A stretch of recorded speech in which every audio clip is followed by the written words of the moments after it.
Oh my God, I love Rainbow Radio. Many colors, many voices, one God, one station.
Good afternoon. Me mobi bia kwaba eba eye Rainbow Radio so 92.4 FM. Nyamiada Roma ene yene owura ne munyamfo eye Sekou Nkrumah yene no betwetwe eye enkomo ewo Rainbow Radio so maminchia ye nuanoma mo Milton Keynes a mutie yen sanso na Manchester so me mamu nyina kwaba Scotland fo nyina nso michia mo sanso na eye London eye michia mo eye Free Brixton enche yebekọ na ye ne eye Ora Sekou atwetwe eye enkomo na ye nkoma no eye akwaba. Good afternoon, sir. Good afternoon to you, but it's morning, yeah? Yes, morning in Arizona. Morning in Arizona. Yes.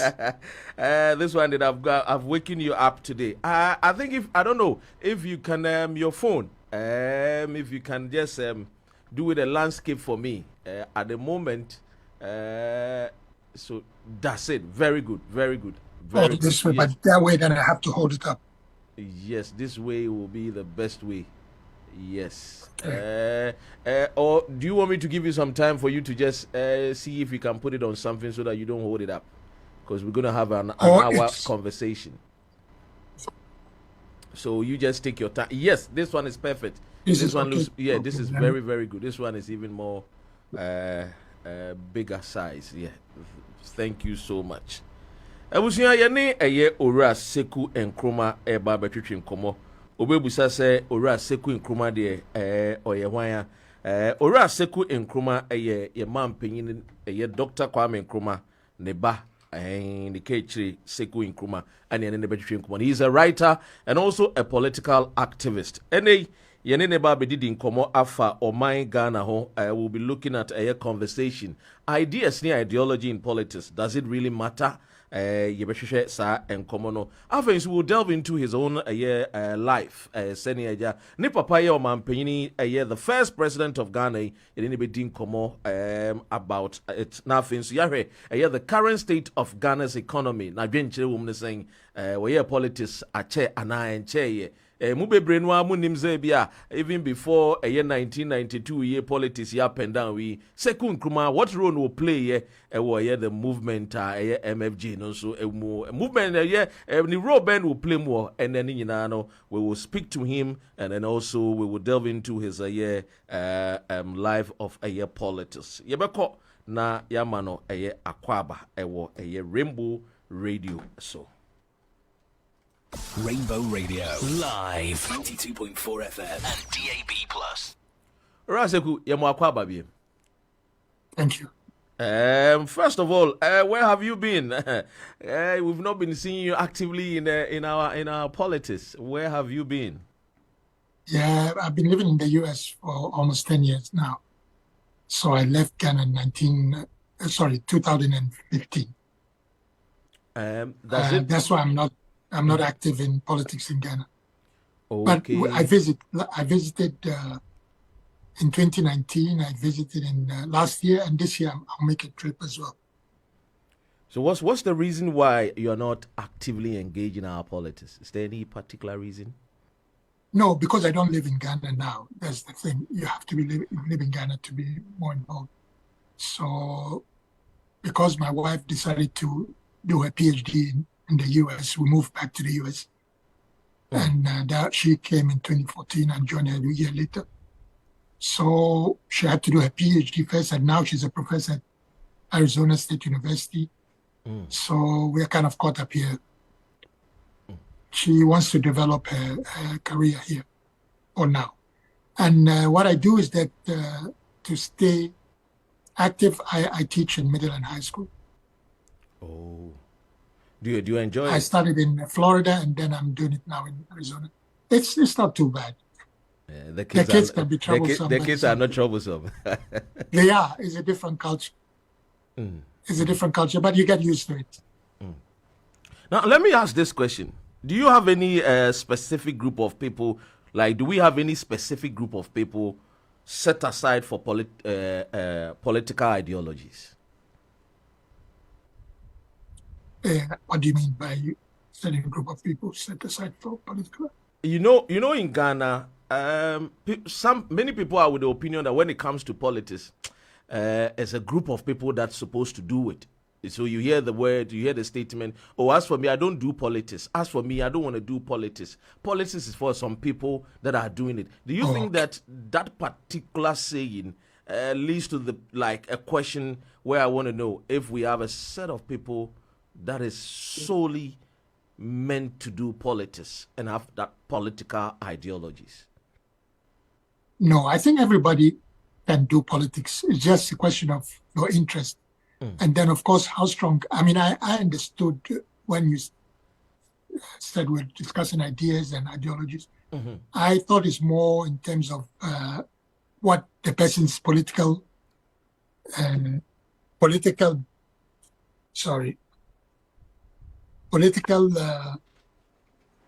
understanding and beliefs. What really drives. We will go into that specifics. But I want the general public that are listening to us, because it looks as if because of that, a lot of people are not trying to engage themselves. They think that, politics is one thing, and my daily activities going to the market and selling my tomato or selling my pepper is also another thing. So I want your opinion on it, whether if those two things are distinctively, set apart.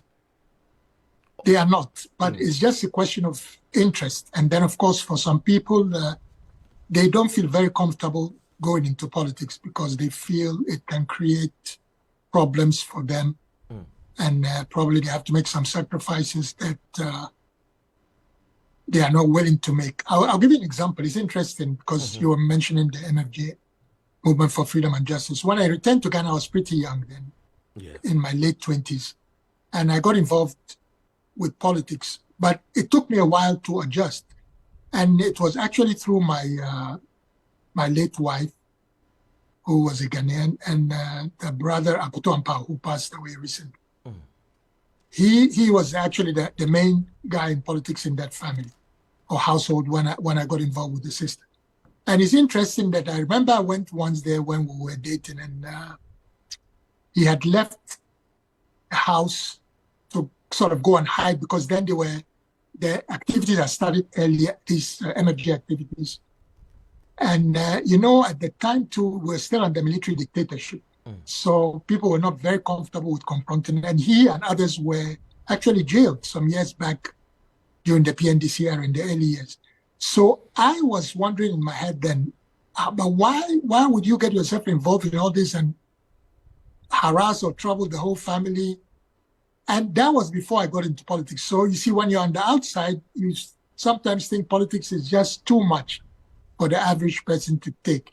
But once you get involved, then you understand that it's just a question of developing your awareness, and it's a responsibility that we all have to the society. So once you mature in politics and so on, you understand that it's an obligation for everyone. So we all have their obligation towards our country, that needs to be governed properly. It needs to be, we have to check those in power and so on. And of course, some of us grew up in this whole era of democracy, freedom of speech, association, and so on. And so I guess, but that it depends on your political orientation. But I think we all have an obligation to be involved to make our society better. And of course, to debate the ideas. I mean, we all can't think the same.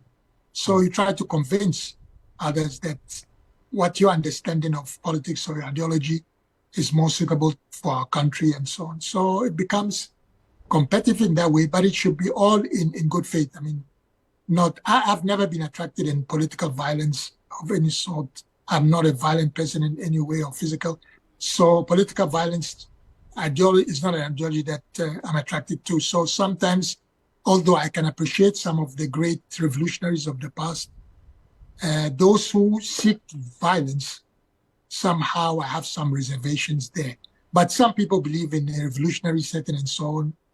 Some of these things are necessary, but I have a bit different view. But I guess because I grew up in a different era where democracy was really the key word. Let's talk about your relationship with Akoto Ampao. That means that if you are connected to, if you had a relationship with him as being a brother-in-law, definitely at the time you would have also met President Nana Dankwa Akufo-Addo. Akufo-Addo, actually, I met him. It was a Russian friend of mine. She was married to Ghana a long time ago. And when I came back to Ghana, I stayed briefly at Star Hotel then. And that's where I met her. So she took me as his son, sort of. And I used to visit her, we sit down, drink a few beer and so on. And then one day she said, she wants me to meet her lawyer. And then it was Akufo-Addo. So that's the first time I met him, very early 90s, in his office then. Oh, so Akufo-Addo is actually a lawyer, because sometimes you hear in Ghanaian news, Akufo-Addo is not a lawyer. Akufo-Addo is all those adjectives describes him as a lawyer.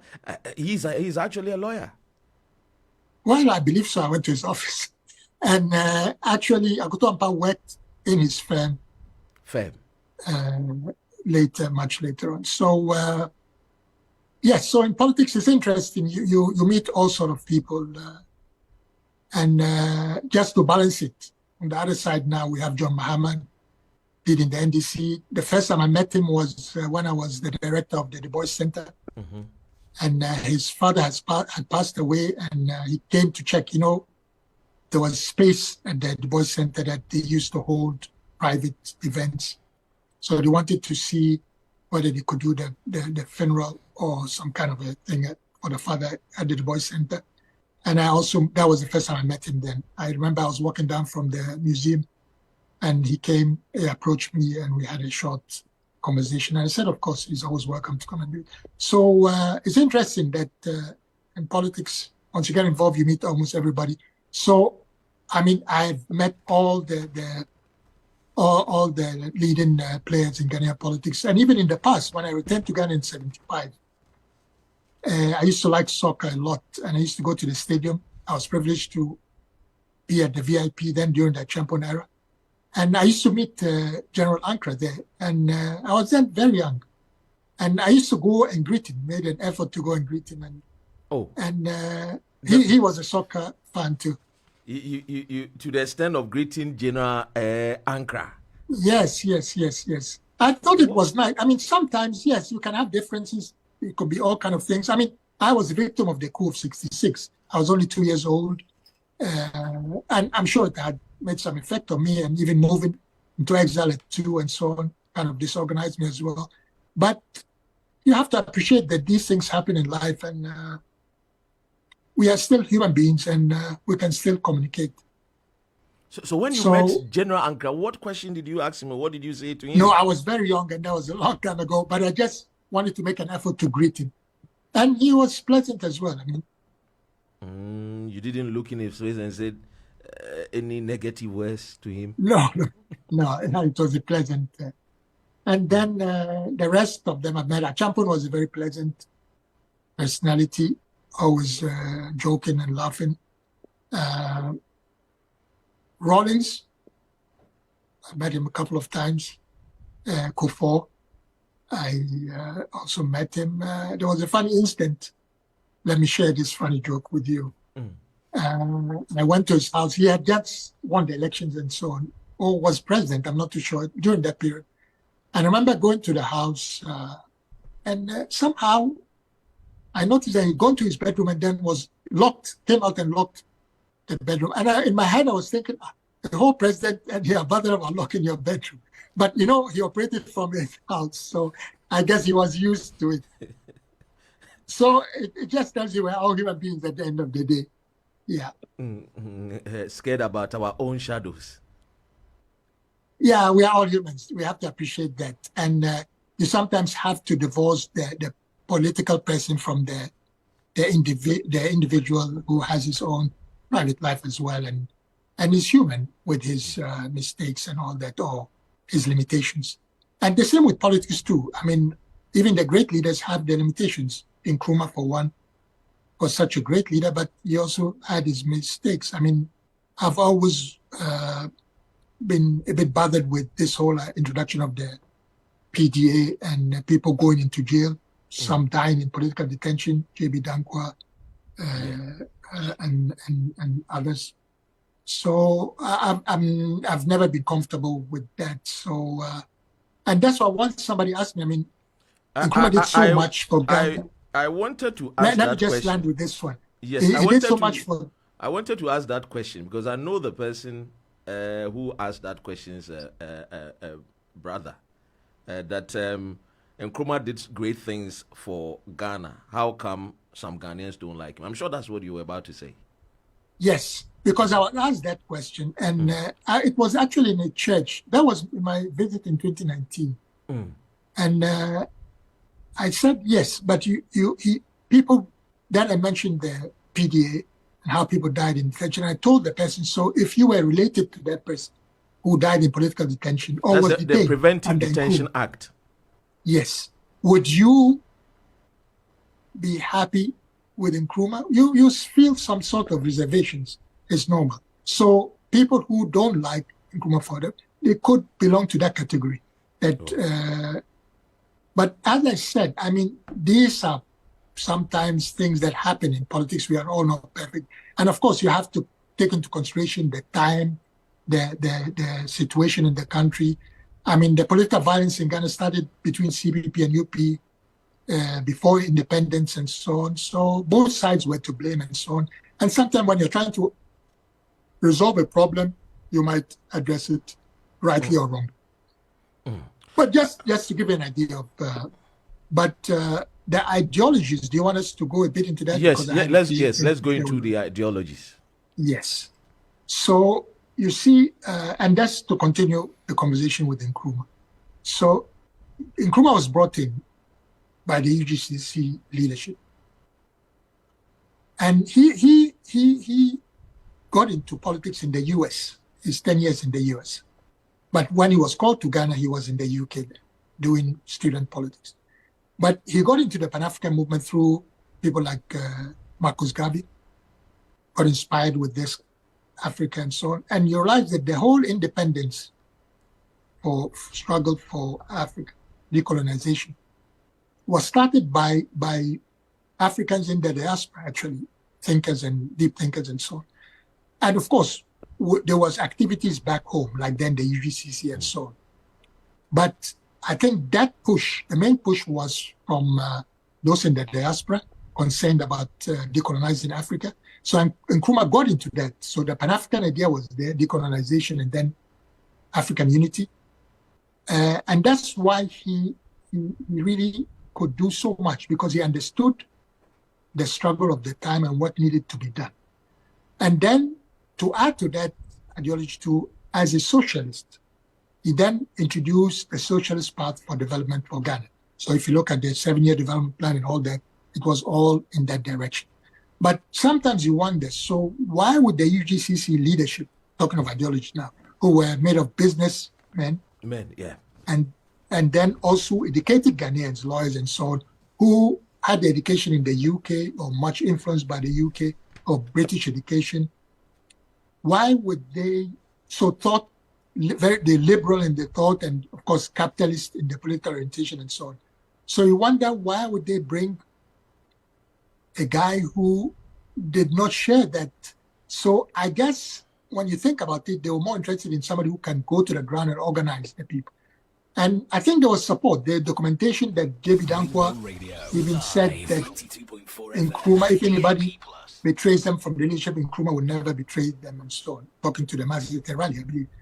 So maybe they wanted to use his skills in that, their organization skills and so on, but overlooked his ideological orientation. And then when the differences, okay, you could see that then he broke away and then became political rivals from that time. So ideologies, yes, it definitely does matter, because that shows you where you're coming from. Nkrumah describing himself as a Marxist intellectual, definitely a socialist, and introduced the socialist part.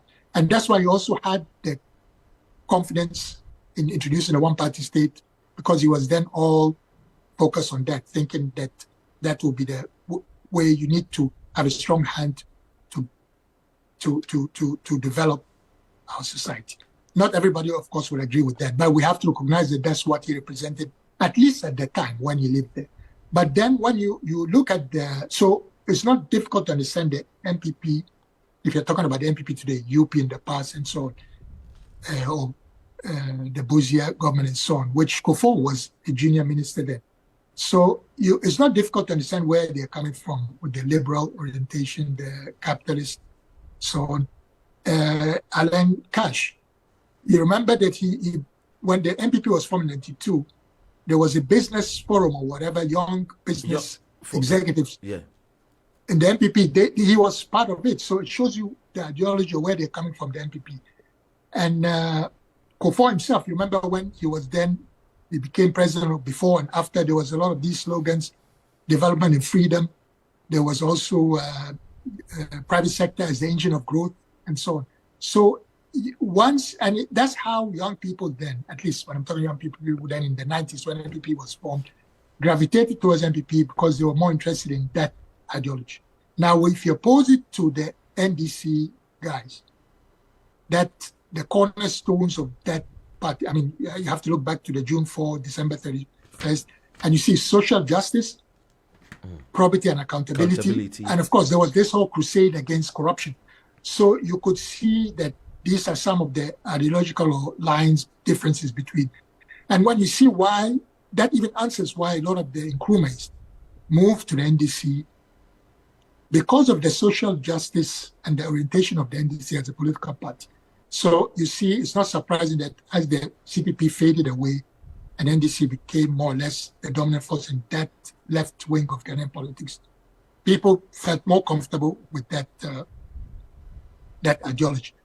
And some even had to push away the violence and the streak and the era of bloodshed and so on in the early days of the revolution, to push aside, because when they had to differentiate between NDC and NPP, they felt more comfortable in that platform. But I'll give you an interesting example, and that's also personal. Recently, I was in a WhatsApp group. We're sharing some ideas, and somebody was complaining about the corruption in the government today under the NPP. And I just threw back a comment that, but there was also corruption under NDC. And then so the person came back to say yes. So really, it's not about NDC and NPP. It's more that we need a leadership that emerges from NDC and NPP that is bold enough to address this whole thing of corruption. And the way you address it is that you don't let go of what happened in the past. So if you come into power and the previous government had committed, corrupt acts of corruption and so on, you need to address that and punish them.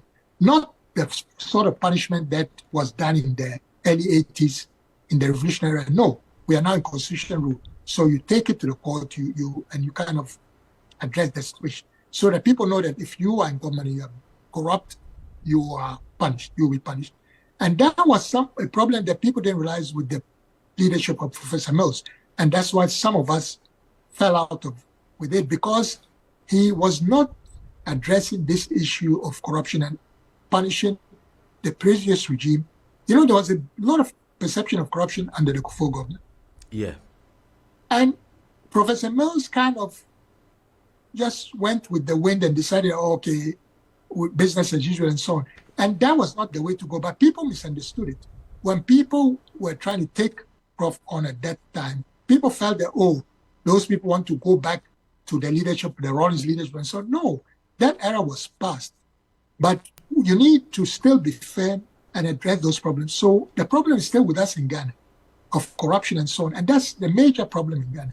And it's because the leadership that comes to power does not address it and punish those in the previous government who were involved in corruption. So it becomes just engulfs the whole society and it's free for all.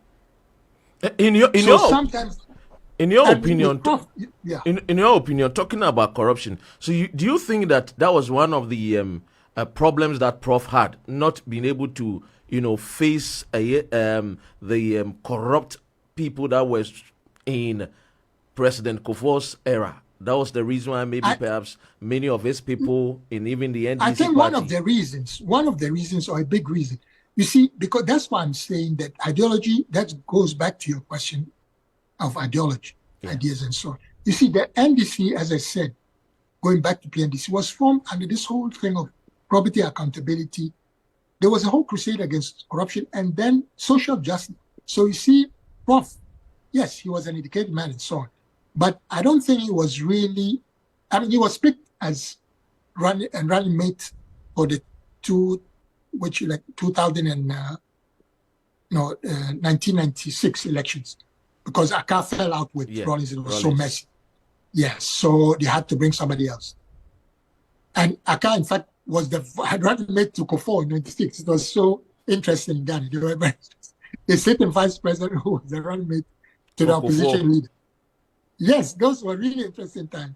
Because, the Kufuor, Akka was with the NCP. NCP, yeah. No, NCP, yeah.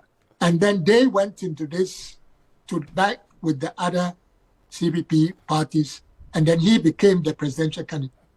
So it was really interesting. But back to the point, you see, so Prof, because he was not really grew up in the PNDC and this, did not really connect well with, or didn't make a conscious effort to understand the ideas and ideology of NDC.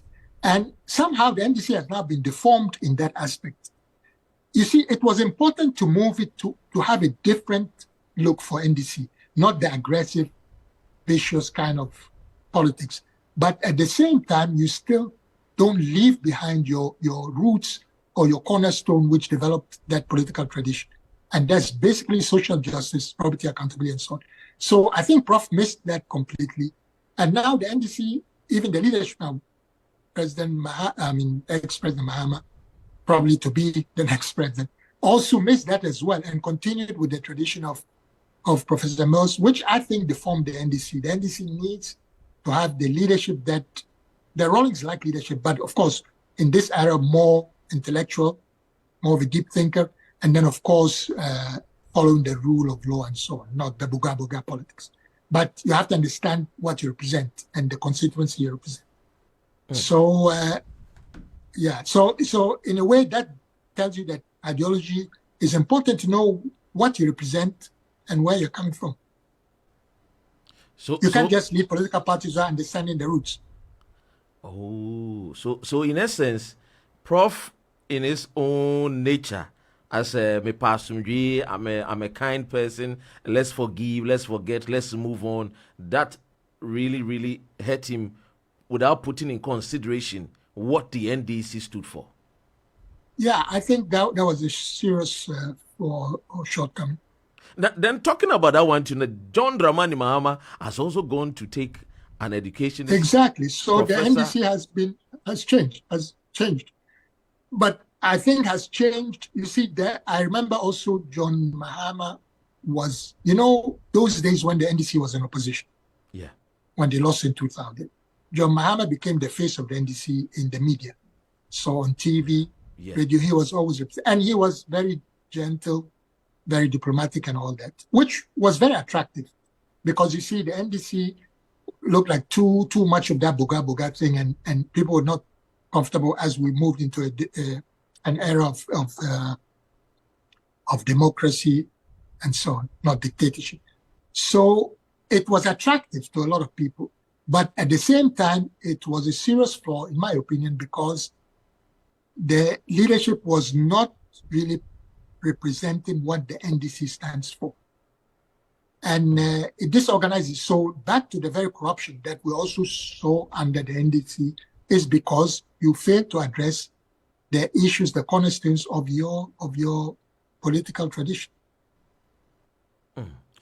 Abusuafo ye gusu a wutie Rainbow Radio yene eye ora Sekou Nkrumah na etwetwe nkomo no we are talking about ideas ni ideology say ehuhia ewo eye politics ana open mu pepe mu de ache ora Sekou Nkrumah so de he needs no eye introduction ya yenim no nyina de yenim say eja eye ye mampanyi ni Kwame Nkrumah ne ba eja oye last born ana yene ne etwetwe nkomo no some say eja sometimes they agree with his stance when it comes to eye Nkrumah's stand on making a one-party state. We'll go and then ask him about this particular one-party state. Does he think at that time, his father was being fair, or he needed to do it because many Ghanaians did not understood what the politics of the day was, and so in order to make sure that we have a good country that is, a developed one. He had to bring in a one-party state. We will ask him his opinion on it. Mr. Sekou, what was your opinion on? Yes. Your opinion on your father, delving into a one-party state. Oh, I think that was the beginning of the fall. I never really appreciated it. But of course, as I would say, it's to be fair, you have to look at the context of the time and so on. And then you raise the issue of trying to unite Ghanaians and so on. But who gives you that mandate? To become president for life and all that. I think that these are a bit stretched to me, and I'm not comfortable with it. But when you look back, Nkrumah won 3 elections before independence, right? Yeah. 51, 54, 56. So he started as a Democrat, right? And then the presidential election in 1960, which he also won, beating Dankwa, he also won democratically. So there was no need. I think he could have continued with so you need to allow, because when you close the door on the opposition in that sense, or opposing views, then in a way somebody would say, yes, then the 66 coup is justified because you suppressed a group of people and you can't decide it's majority, so that's it. No, you have to still, even if the majority are on your side, you still have to listen and give room to those who are in opposition to you or have different views. So I think it was wrong. But of course, at that time, people practiced it. The guy was named after Sekou. I think he was the first to do so in Guinea. But he was a bit of a brutal dictator. And he was overthrown after he died. So he stayed in power till 85 or so. And the interesting thing, Sekou had all this time to rule Guinea with a firm hand, but did he really develop Guinea as the way it would have been developed? No, so it not necessarily means that dictatorship, automatically you have the guarantee of success. No, but of course, Nkrumah was a bit different in the sense of, when you imagine infrastructure and the vision Nkrumah had at that time in developing the country, all those factories and Kosombo Dam and all that. But of course, there's that argument that the state-owned factories too were not running well and so on. But at least he was putting the infrastructure. Later, if we feel as a country that it needs to go private or whatever, that is fine. But I think Nkrumah, in a sense, if you look at the one part, he proved more his point that he was doing a lot for the country. But I think he could have still gone without introducing a one-party state, still having elections. And elections, you don't always have to go by, there's a limit to your term of running office. Like we have now in Ghana, 8 years, so you can run 2 terms. You could do it. In the UK, the prime ministers, they run as long as they want to run. So in Ghana, for example, if Nkrumah felt that he was the only guy to really move us forward, there would be no limit to his running for president, but at the same time, allow other people to compete and contest against you. So I don't buy into the one-party state or the military dictatorship either. When you look at the military history of military dictatorship, it didn't really serve us well. I mean, Achampon put a lot of infrastructure and so on, but look at what happened with corruption at the end, which even brought this violent UNFO and so on. So was it Achampo that invited yourself, your mom, and your siblings into the country in 1975? Yes, right. But that was part of the whole, Nkrumah was first buried in Guinea. Sekou was not comfortable to bring his body to Ghana for burial. But those negotiations then brought Nkrumah body back to Ghana for burial. And then when my mother came, my mother and the kids went to the first one in Guinea in 72. But the second one in Ghana, she came by herself. But I think through the negotiations, I think she was asked to come back to Ghana, and then she agreed. So in 75, we returned to Ghana. Yes, so it was during the Champon era that we were invited back to Ghana. But I don't know if those who are old enough to remember the Unigov later that ended up in a disaster. And I mean, the idea again was, you could say, maybe thinking of the country to have a united front where we could all work together. But in real terms, does it really work that way? Because then, and who decides who's on top? And so most people felt that Champon was just trying to extend his stay in power and so on. So if you ask me, military dictatorship and one-party state, no. I'm for the multi-party system of democracy. At least it's the only one that, for me, it best serves society for now, unless somebody can come up with something different and convince me. But we have to be concerned in Ghana that we have to look at it critically too, because it looks like, yes, we are changing governments, but the results are still the same. So we need to find out why the results are the same. And I gave the example here of, for example, not addressing corruption. That is one thing we need to address.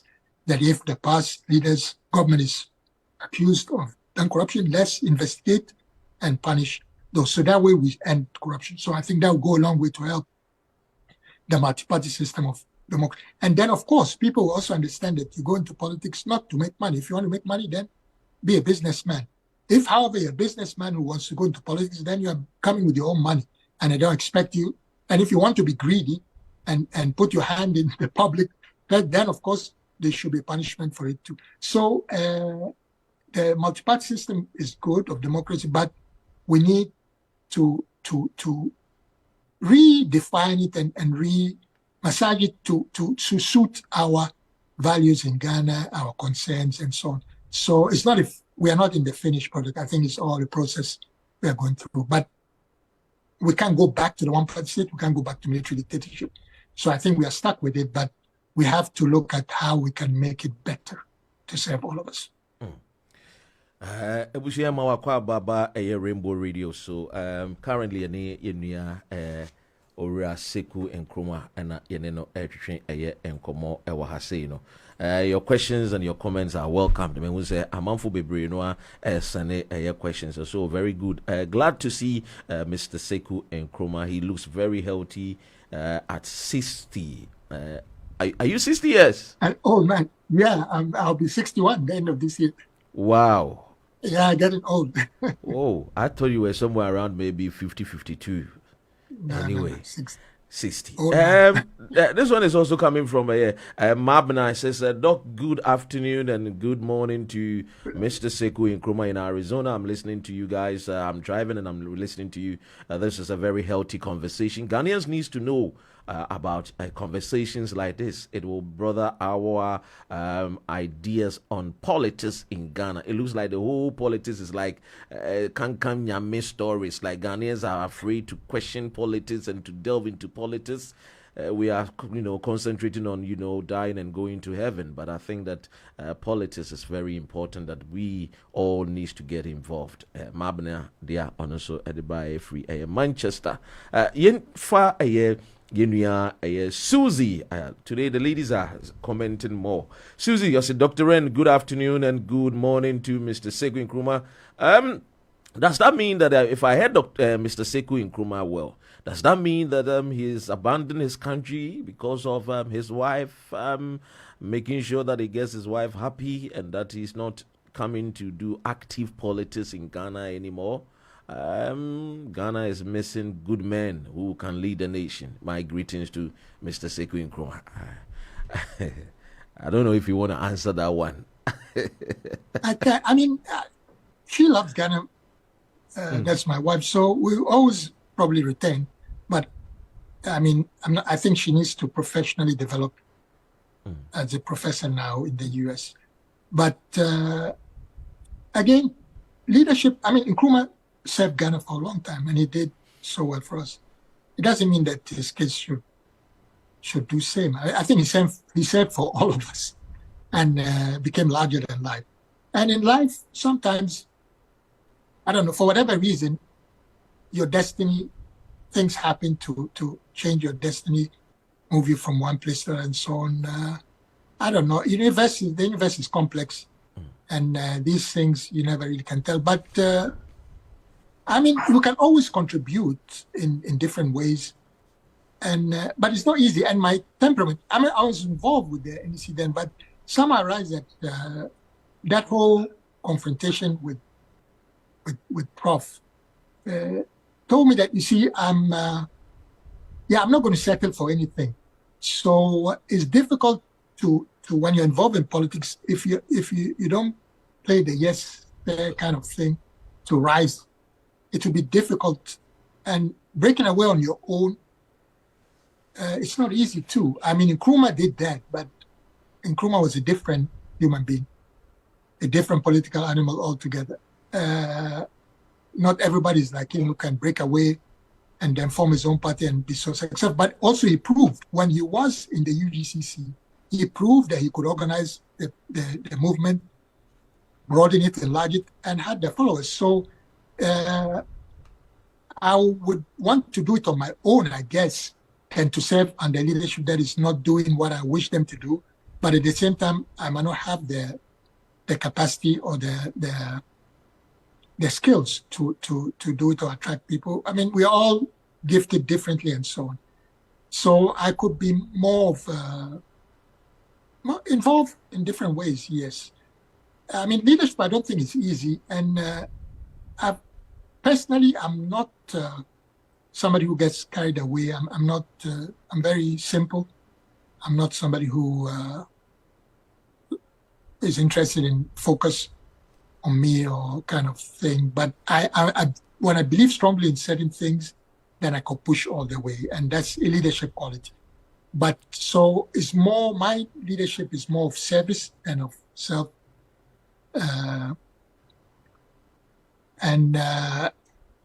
It's, our society now is a lot more complicated.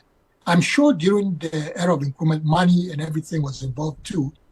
But now it's really very difficult.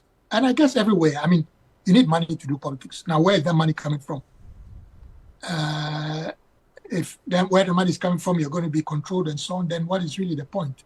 Because then you end up serving where the money is coming from and not what you're supposed to serve. And then you neglect. I'm somebody who is interested. I always say the rich people don't need me. They are doing well. So it's the poor people, the grassroots. And that's my political constituency. So to champion that constituency, you need to fight for them, the interests, not to fight for the interests of the rich people. And that's another thing also to reflect on. This whole concept of the Western form of democracy was really for the rich to rule over the poor in society, because they felt the rich had the money, so they had the right to control and rule. So by adopting it, we've also inherited that, but we have those of us who believe in social justice and want to fight for the constituency of the ordinary man and woman in the street, then we need to find a way of existing in this multi-party system of democracy, but at the back of our heads, we know that we want to serve the ordinary man and the interests of the ordinary man. I mean, how then you are able to do that is that has to be the main focus of your political vision or direction. And I think the problem is many of them, they get lost and end up following money bags and follow the money, and they don't end up in a good place. Is it the reason why, one of the reasons why it's hard for a third party to be able to capture power and lead our country? Money matter when it comes to money. Yeah, I mean the NDC NPP have been consolidated now for so many years. It will be very difficult. It's not impossible, but things have to happen before that is possible. Like I think things the like idea, what? Yes, the idea people are thinking of, but that's also a tall order. Getting people in, so independent parliamentary candidates, because you can't win the presidential in this situation, at least from my point of view. So independent parliamentary candidates who can have, in the absence of a third political party that can win enough seats. So if you can, you remember in when Indom led the CPP? Yeah. In what year was that? That was 2008. 2008, yeah, 8, yeah. 8, yes. People thought that CPP was going to be a serious third force, with at least the party winning a reasonable number of seats, but didn't work out that way. It was the same performance. So the idea is that if you can, and I think that was mainly because Indom was people, I mean, he is somebody who's established himself in some ways, and I think he has some a bit good, articulates his political views well. I mean, I respected him in that sense, although I felt that forming his own party was not the way to go. And I remember having that discussion with him. But if you could then have as many seats in parliament outside MPP and NDC, and they can only be then independent or a political party, but it doesn't happen in the past. So if that is possible, at least then you have this group of people, let's say 30 seats in parliament, which is a bit too much too with the way our political situation. But if you can get that, that can be a starting point. And that can gradually then be transformed into that third force, then they compete. But if that doesn't happen, then we are still stuck with the NDC and NPP. But as I said, even if we are stuck with the NDC and NPP, there's still a way out if we have a good leadership. By good, I mean a leader that is prepared to do the right thing to serve Ghana, not to serve NDC or NPP. And when you say, I mean, the elite in the NDC and NPP or the elite in the Ghanaian society. No, if you have that kind of leadership, you could see changes. I mean, Akufo-Addo, people thought he was that kind of aggressive, but it turned out that, again, it's business as usual. And that's the thing. But of course, I don't think age has much to do with it. So it means that where you're coming from. You asked me earlier about the Alliance for Change. You remember when Seda Koto-Ampao and and so on in those political, there were others too, Kwesi Pratt and Kweku Baku and all that, the Alliance for Change. It was continuation from MFJ and all those things. I mean, I remember I was in that crowd. It was a massive crowd, the demonstration. The Kumi in Preko. 96 or so. Yes, massive. And I will share an interesting joke with you too. But for them to have rallied that huge crowd, I mean, that was no joke. And it meant they were doing something right. And it would reflect in the leadership too, but unfortunately, it's pointing out. The former MPP, he used to be a CPP man, Freddie Blake. And the Elembele yes, Freddie Blake, yes, and then later MPP chairman. I met him in that demonstration, was wearing a white t-shirt and white shorts. And it's funny how you can meet in political, but I remember when we got to around the post office, then shots were being fired. And that's when everybody scattered. And one moment I was around a huge crowd. The second moment I was all alone, walking around in around the post office. So I quickly moved away.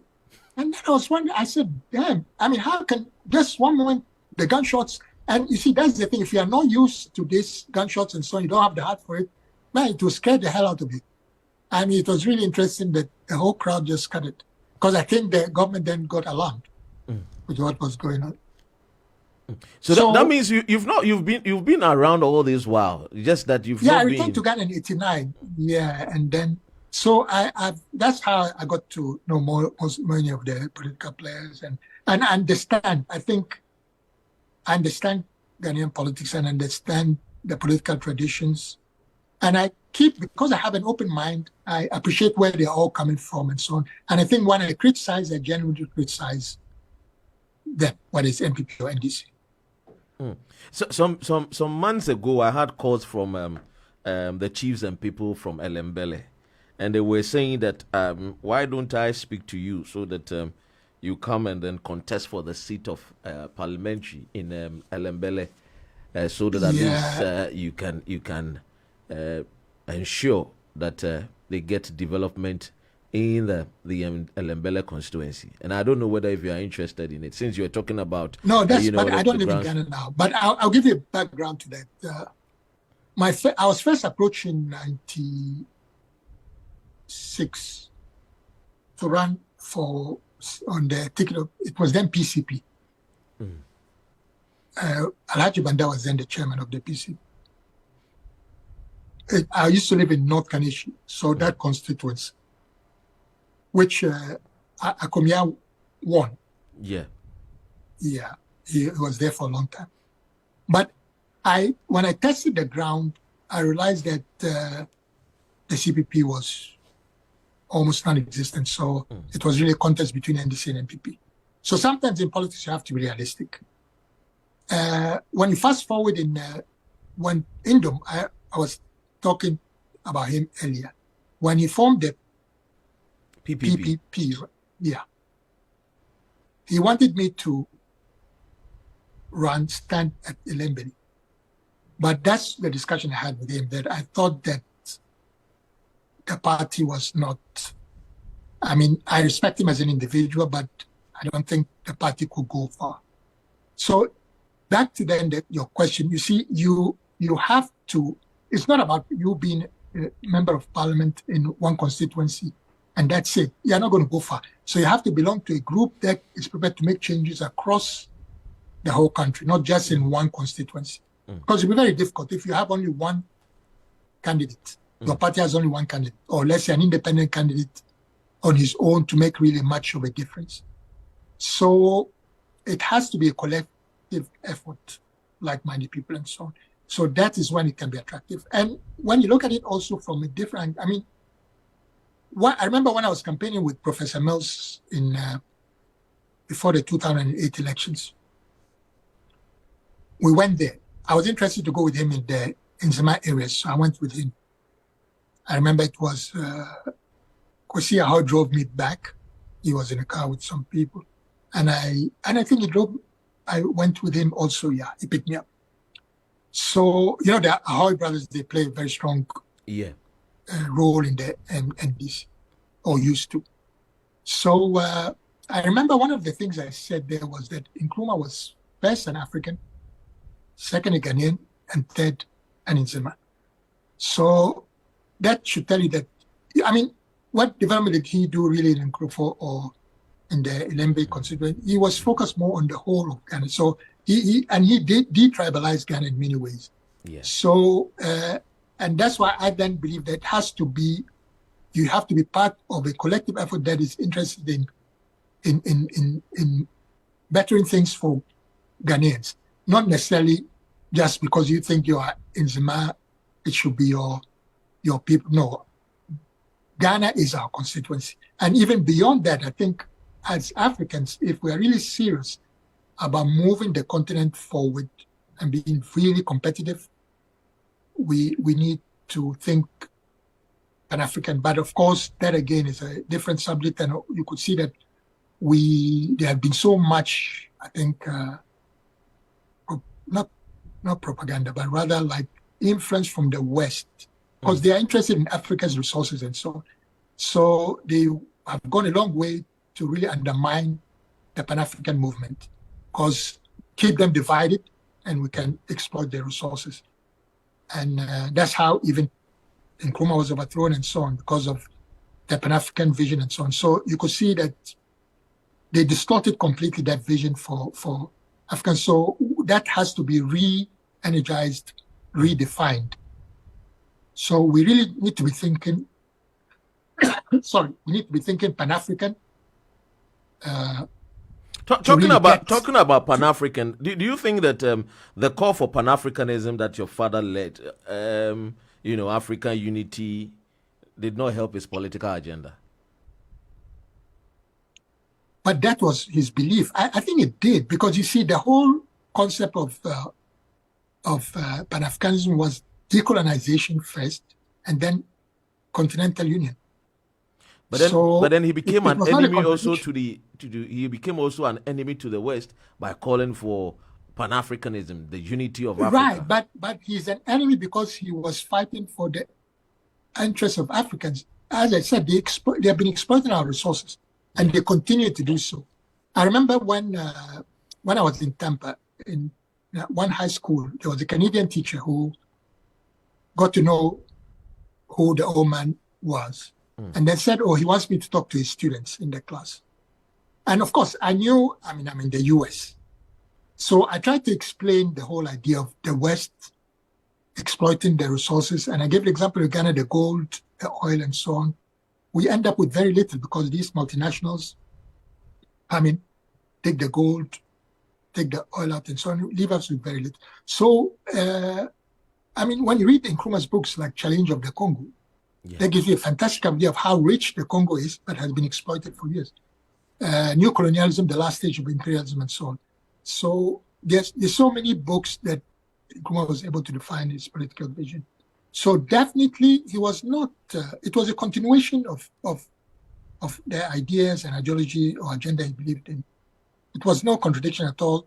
So it's not about whether it helped him or not. There was no way around it. He had to follow that direction or that vision. But we have to redefine it now because, as I said, it has been so much distorted because the West has an interest in Africa's resources.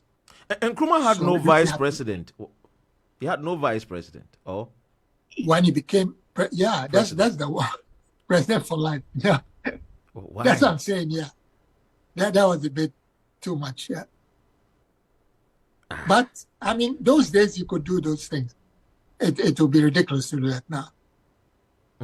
Well, let me. But also remember Nkrumah. Remember, Nkrumah was a village boy. He grew up in a very poor surrounding village setting, but it's education that helped Nkrumah to be. And of course, he was a gifted and exceptional person. But it's education. Can you imagine without education, Nkrumah could not have done anything. So, but even with all the education, you see, when you go back to your roots, somehow, you see, your mindset is different. Some of us, for example, grew up in the city, kind of this, and because I had the privilege of living in different societies and cultures, my mind is very much open. So when sometimes people are limited because of their background, so sometimes you have to appreciate also, because I reflected on that. You have to appreciate maybe where Nkrumah was coming from. In his book, which I think is a must-read, autobiography of Kwame Nkrumah, Ghana. When he was in the US, hustling, when he was going to school, but also to make ends meet, and a living. He was working here and there, and he decided that he was going to work in a restaurant. And they asked him whether he had worked before. He said yes. So time for the soup to be served, and he served the soup on a flat plate. And you laugh about it, but it's interesting because it shows you how the sense of humor too. Yeah. But that is it, because that's a village boy. He had no real concept of those things. But when you're intelligent, of course, you can quickly, you can quickly develop. Yes, which he was. But still, we all have some limitation in the background. You'll be surprised that your background and your development has a serious effect on you, even as you get old and so on. So some of those limitations could be linked to his background and so on. Let me read this quickly. There's a question from Francis, I'll say, good evening, Dr. N. Good evening, Mr. Sekou Nkrumah. My question is, are you mad? Were you mad at your dad for choosing to be president on the premises that you and your siblings obviously did not have much time to enjoy him, but rather he had much time to focus on the development of Ghana? So he wants to know whether if you were mad that your father was a president. No. Actually, but even I was 2 when he was overthrown, so he was president for me for just 2 years. But the thing I must say is that that's the sacrifice I was talking earlier in politics. You have to make sacrifice. So obviously Nkrumah did not marry because he was in love and so on. No, it was an arranged marriage. He didn't really have no time, and he was much older than at the time. There's a big gap between him and Fatia. So almost 30 years or so. So you're saying that your dad married your mother not because of love? It was not. When she saw his picture, she fell in love with him, and I think also that he was a big leader and so on. But no, he had no time. He was focused on his. You can't divide your time. You should know that. Yeah. So So he was not a family man. He was different. But so growing up, you have to understand that. So, as I said, I keep an open mind a lot of things. So it never really bothered me because I understood that what his life was for the politics. That's what we know him for. Yeah, the other things just had to be complemented. And I mean, I think my mother is the one who really had a bit of a difficult time. I mean, I always say that, which is quite an interesting story. That, the day she flew into Ghana is the day she got married. That was 31st of December, 1950. What was it? 50? We had independence 56. 57.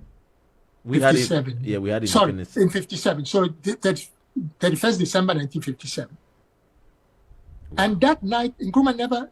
I think he was then in the castle before we moved to the last years when we moved to Flagstaff.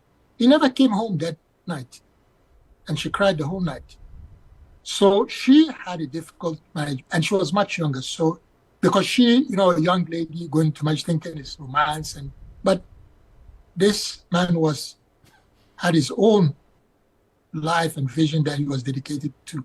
So I can appreciate those things. I mean, and you have to understand what a person is, makeup and so on. And he couldn't have achieved all those things he did if he was the normal kind of person. Yeah, then he wouldn't have achieved. Because also you have to have that invest so much in things to really succeed or make a difference, and at the expense of other things. So most great people are not normal in that sense, like the average person. No, they look at things differently. Yeah, they do things differently. Yeah, wants to know what political party ideology do you buy in Ghana and why? That's coming from Yao in Manchester. Yeah, I said my constituency is the ordinary folks, so more of the grassroots. So I'm more of the left of Ghanaian politics. So if it's not CPP, it's NDC. But the issue is we have to be aware that also things are changing. So you can't be so stiff. You have to be open-minded. You have to find a way of how. So if you're a socialist, it doesn't mean you're going back to the crude kind of communist or whatever. No. I mean, you have to be also open-minded. And I had the privilege of studying in the Eastern Europe and that kind of communist dictatorship, and it wasn't a good thing. I mean, I appreciate the development, infrastructure, but you can't take away the liberties of the individual. You can't take away his freedom of speech, expression. I think those are extremely important. So I'm very liberal in my views, but and I put that the human being at the center of everything and the human rights. But at the same time, politically, I'll drift to the left because, as I said, the rich man does not need me, but the poor man does. So I want to be championing the interests of the poor, not the rich. So that means you will be with the NDC. Yes, and I was a cardboard member, but those problems, what happened with Mills, then it kind of threw everything off. And you see, unfortunately in Ghana, if you are in a political party and you decide to challenge the leadership or criticize, then they see you as an enemy or on the other side. So even if you continue to be in the party, you don't have a chance of existing, or operating. So you might as well leave the party. So sometimes, I don't know, people could be different and maybe find a way of surviving in there, but a lot of events then happened too that made me leave the NDC. There is this journalist in Ghana called Captain Smart, God's Brain. He's been championing CPP. Do you see any future in your late father's CPP? No, I think the NDC has captured their constituency. So it will be difficult. Yeah, but it's not about the name. It's not about the name. I think it's I mean, if NDC is pursuing the vision of Nkrumah, does it matter what the name is? Yeah, somebody could say, okay, but they came out of June 4, December 31st, so Rawlings is the iconic figure. But I'll tell you something interesting, and it shouldn't offend anyone. When Rawlings passed away, what was it, last year or last 2 years? 2 years ago. 2 years ago.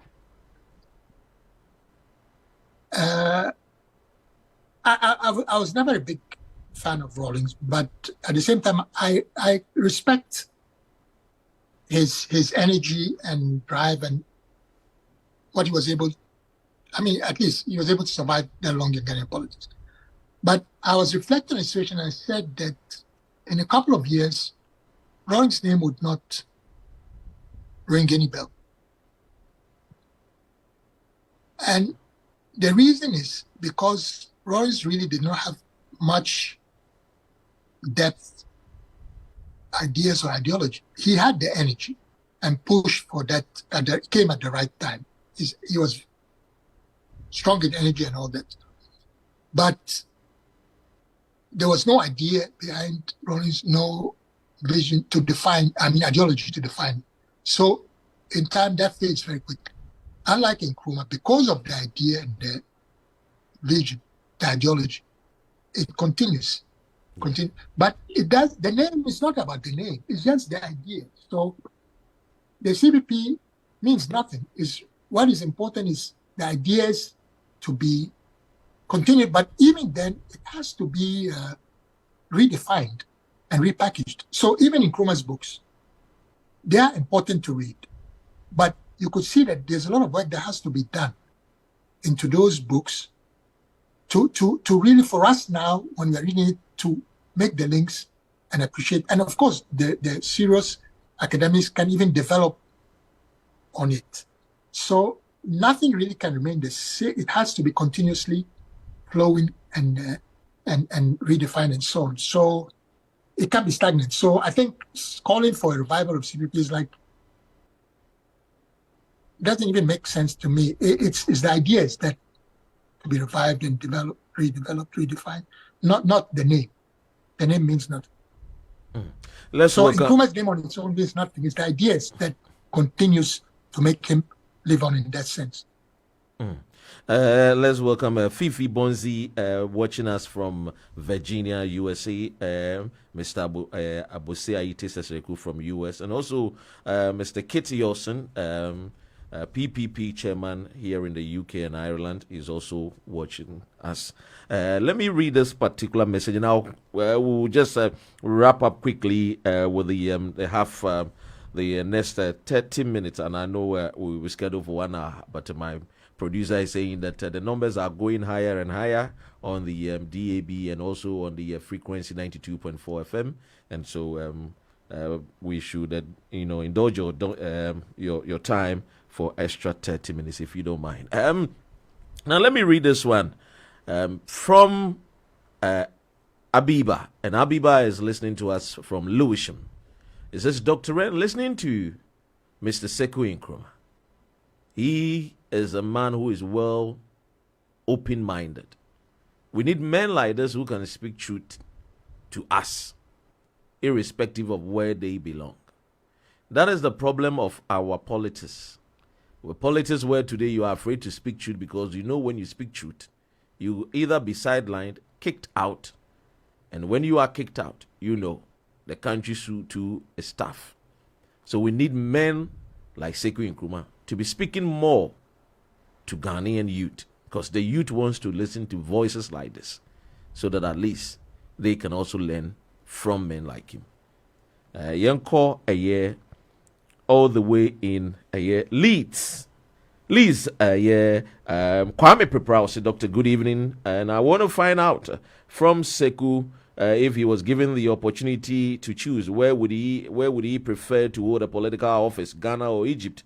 That is my question. So that's a Prepra's question. And also this one is also coming from Ajua. Or say, it is my first time getting to know that our first president, Kwame Nkrumah, had no vice president. Interesting. Why? Also, Eddie, what they buy, I don't know.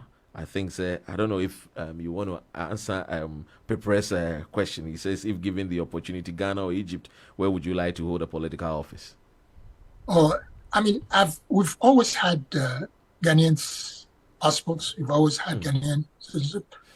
Never had an Egyptian, at least for me. So the point is that Nkrumah did so much for Ghana that I can't be anything but Ghanaian. Yeah, but I mean, yes, and even my mother. I mean, she was more or less a Ghanaian too. She loved Ghana and all that. Yeah, so just the only connection with Egypt is that my mother, the old lady, but I never felt Egyptian in any way, or felt that I need to make any contribution there. And again, I mean, interestingly, I told you that I've lived in the Middle East, Europe, US now. The culture, at the time I was living in it, I mean, it was not so much of the I mean, I remember the women were not wearing, and the young lady wearing those things on their head. So now it is more often, so it seemed to be a bit more, becoming more conservative. I've never been really, the Arab world, that's one aspect that I'm not very comfortable with. A place where women relegated to the background for whatever reason, religious, and then where the society also people cannot express. There's a lot of dictatorship in the Arab. Most of them are not run democratic.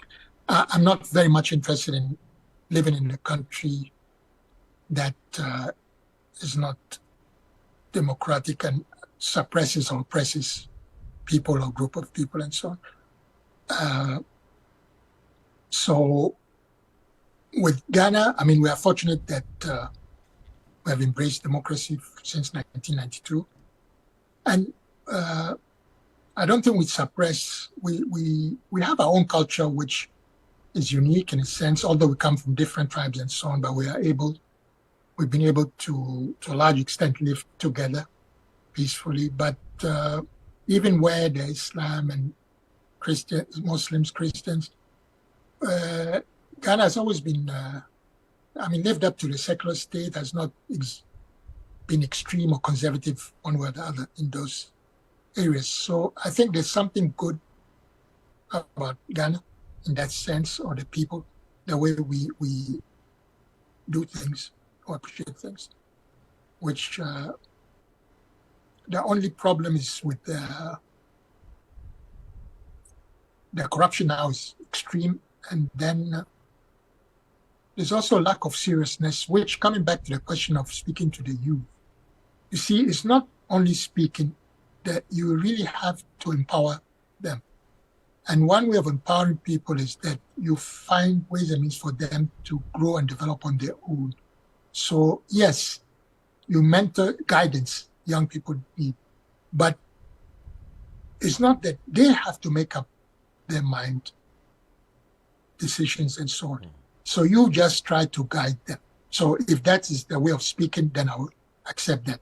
But I think empowering is what is more important, because there's a lot of Ghanaian youth who are frustrated there because they don't see a way out for them, and they have to look up or depend on somebody else. I think it doesn't work that way.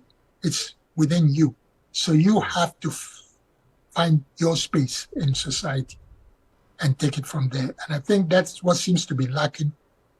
We are not really developing our young people the way we should. So I think there's a lot of dependency that goes on, which is not very good. So some of these things we need to address. Now, coming back to what we call the trending news, I'll ask you a question, and if you feel comfortable, you answer them. No and it's problem. about this government. First of all, let me find out your opinion on Nanado's government. 8 years, almost 8 years. Your take on President Akufo-Addo's governance and The leadership. last year when I was in Ghana, the prices were horrifying. I couldn't believe it. And a lot of people were complaining. So I think they should be on their way out. So we shouldn't even be thinking about giving Bawumia a chance? Not from where I stand. But I mean, I don't know. But my impression was that a lot of people are not happy with the people. And it looks like that trend of 8 years seemed to be, I mean, and I understand it. 4 years might be a short time so we'll give you 4 more years. And then if there's no really serious changes, then you have to go. But as I said, I mean, we can't also be just changing and the results are the same. Then there's also a problem. So we also need to look at what needs to be done when you come into office. We need to put our leaders, put them on their toes where they do the right thing. And that's why I said the example that keeps on coming to my mind is this issue of corruption. Address corruption. So MPP goes out, NDC comes in, make sure you deal with those corrupt people in the NDC who held political position and were guilty of corruption. They need to be punished. That way, then, you have also the more right to punish. When you leave and somebody else comes, they have the right to punish. It's not witch hunting. People should not confuse it with witch hunting. That's hypocrisy. It's about you do the wrong thing, you have to be accountable. That's it. And that way, then, our society can people then will be not, at least, I mean, people thought when the revolution, people were shot and killed. I mean, imagine that. How many years ago was that? 79. Yeah. When the generals and 3 heads of state were shot in firing squad. And look at the level of corruption now, even more than at that time. So obviously, we something went wrong, and we need to. This time is not revolutionary era, so their courts are there. There's a process, a legal, proper process that it can go through, and that's what we need to do. There could be other examples too of how things to be changed. From my experience, I mean, I was at the Youth Council. I did the Youth Council as a national coordinator for 1 year. I mean, when this criticism of Mills came, then I lost the job. But one thing I've realized that there was, I think we had 500 people working for us across the country. The infrastructure was poor. People paid for doing nothing. So sometimes the expenses we didn't have much money, the budget for that agency. But there are a lot of government agencies that need to be shut down. There are a lot of ministries that need to be either closed or maybe you put several of them together, cut down. So there's a lot of waste in the system as well that we need to address. I mean, and then, I mean, if you have a business and it's not performing, then what is the point? You can't be operating at a loss. It doesn't make sense. So whether that's a private, I guess you won't tolerate that. But the government has to be approached from that sense. If any of government agency or whatever is running and it's not efficient, it's not producing the results, it doesn't need to be there. It doesn't make any sense. So some of these things that come to mind now is that where we need to do things differently.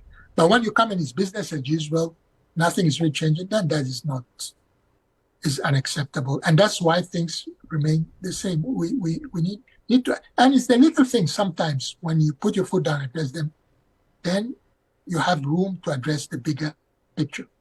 Sometimes which then are the same Africa exploited, and how do we rearrange that, our relationship with the outside world, West and so on. Fifi Bonzi wants to says I should ask you, He says that from Virginia. He says, please ask Sekou if he would consider teaming up with an independent candidate who possesses a strong vision and innovative ideas to create a revolutionary impact in a patriotic manner. Are you considering anything? Do you have any plans?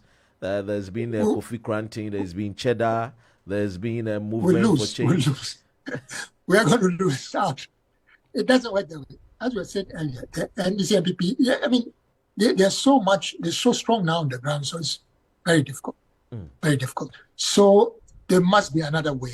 I don't know which, as I said, I suggested earlier with the independent candidates, if that you have a large number, then gradually that can be turned through the parliamentary But if it's system. not possible, yes, through, you need the parliamentary presence, then you have a force there, then you can.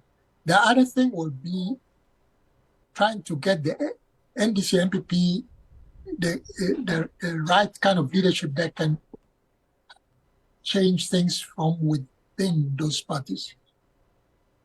But I don't see, no, I mean, you always have to be realistic. In Benin also, several years ago, an independent candidate won. Yeah, one in Benin, yes. Changes.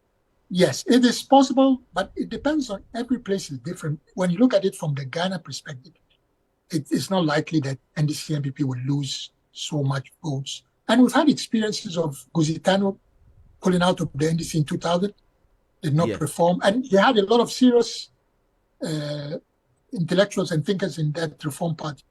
Nana Konadu, when she pulled up NDC in 2012 or so, no performance.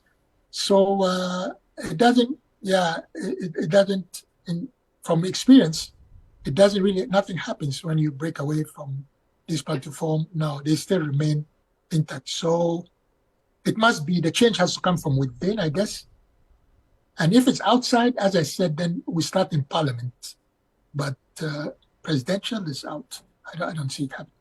You hear statements from the president and his people saying that, especially the vice president, Dr. Mahamadou Bawumia, that when it comes to infrastructure development, they have done very well, even more than your father did when he was president. And I quite remember the flag bearer of NDC, former President John Mahama, is telling the MPP, don't even go and talk about Kwame Nkrumah, just even compare yourself with my infrastructure development. Do you think that in terms of infrastructure development, the NPP has done much better than the days when your father was president? No, I don't think so. I mean, look at even the Aksombo Dam alone. But you see, people will also argue that in Nkrumah, the British left money on Nkrumah to do this, but it was our money anyway. But the thing is, even NDC, people argue that John Mahama did so much in terms of infrastructure.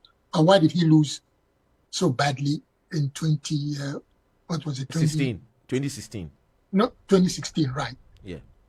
And even in 2012, I was shocked when the NDC won.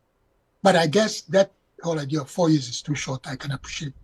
But so the argument, how did Mahama lose so badly when he was in office and they claimed they had done so much infrastructure? So sometimes we also have to look at, yes, infrastructure, but infrastructure like building roads, building of schools. I mean, all these things are things that any government has to do. Those are not something that, it is something that you do. But something that extraordinary has a long term and so on change, like my mind goes back to the Aksombo Dam, we should still benefit from. You see, that is what then shows you the difference between leadership and so on.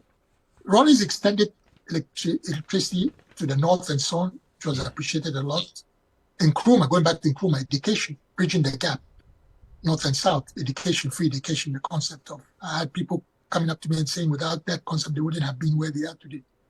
So Achampon built also good infrastructure, estates and so on. So there has been a lot of leadership.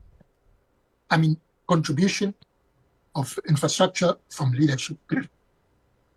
But I think there's more to it. It's not just about infrastructure, the quality of life, the opportunities of people to grow and develop. Of course, education too, but some things take time. The effect is not immediate. But I'm saying leadership, you have to have a collective, total vision that involves so many aspects of our development. You can't just pick on one aspect. That doesn't make it right. But I'm guessing that it's easy when you're in opposition. When you come to government, then they are overwhelmed with the challenges, and then they don't know what to do. But that is what I was highly disturbed with the NDC in 2008, because NDC had been in power, PNDC, NDC, for so many years, and the main players were still involved. So how come when they came back in 2008, just 8 years away, found it so difficult to reimpose themselves and then kind of have a clear vision and agenda? And that takes me also to the manifestos of the political parties. And I was also part of sometimes getting involved with these manifestos. And I tell you that some of those things are a joke. It's not much that goes into it. So I think there's a need for serious think tanks to be involved in developing these, not just things done in a hurry, just to put it out there as our manifesto. And that also takes me to the Youth Council when I was there there was a what do you call it? Youth Manifesto or something of the sort. The name now has been a while. And they write things down that don't necessarily reflect on the reality on the ground. And then they don't come with an action plan, so there's no serious commitment to tie government down to those promises, or just same with those manifestos. So sometimes we have to be realistic in our sounds like artificial proposals and yeah, you just putting something there to read out, and then these are no achievements. Yeah, so I think things have to be done differently. But of course, these things take time. The mindset, I mean, it's a question of the mindset, resetting and all that. It's not as easy as it seems. We can discuss it, but when you're trying to implement it, it's not very easy. So I can understand that. So sometimes some things need time, but we can also be waiting for somebody who's not performing. So we also need to change until we get it right. But it's not enough just to change. We also have to all make an effort when we're in those political parties to speak up, to get more seriously involved. And then those with specialization, I mean, who are experts in fields, I think they also need to speak up, because if I'm not an economist, you are not an economist, we can't really address economy properly. We need to have an economist who knows about economy to address it. But of course, it's not all economists. Some economists could be biased, could be because of his political affiliation, he wants to twist things. So not all academics are honest too. So you have to also look for objective people. We need an objective, yes. But you need somebody who also has a background or understanding in that field or area. So a lot of people... We shouldn't leave it to the party communicators to just go and sit on radio, and then even when they don't have... Oh, no, that's all, unfortunately, that's all BS. Unfortunately, all this communication is... For me, that propaganda means nothing to me. I mean, we spend so much on that, and it doesn't mean anything, no. That's why I said the speaking is not... We need that, entertainment and some education value too, but I think more of it is how to empower. Empowering people is the key to address solving our problems. It's really important. John Mahama or Alan Kojo Chemanti? Who would you pick as your leader? Oh, no, as I said that, okay, let me address it this way. In 2012, I picked Indom as the best presidential candidate among those who were contesting then. But I said he was not going to win, so I would not vote for him. So my point now, if you fast forward, Alan cannot win on the East platform. So it's between John Mahama and Dramani. And the MPP, the vice. Bawumia, sorry, yeah. John Mahama Banyu. So because this MPP has been in power for 8 years, has not performed, I think I'll go for John Mahama. But there's a serious but here, and that is we've seen the performance of Mahama in government, and I was not impressed. So there's a big question mark. Is then John Mahama has to convince us that he's going to do things differently. He's going to involve different people than the ones he used the last time to make a difference. Otherwise, if it's the same people, then it will be the same story, because these were people who were tested. It's not that they are new.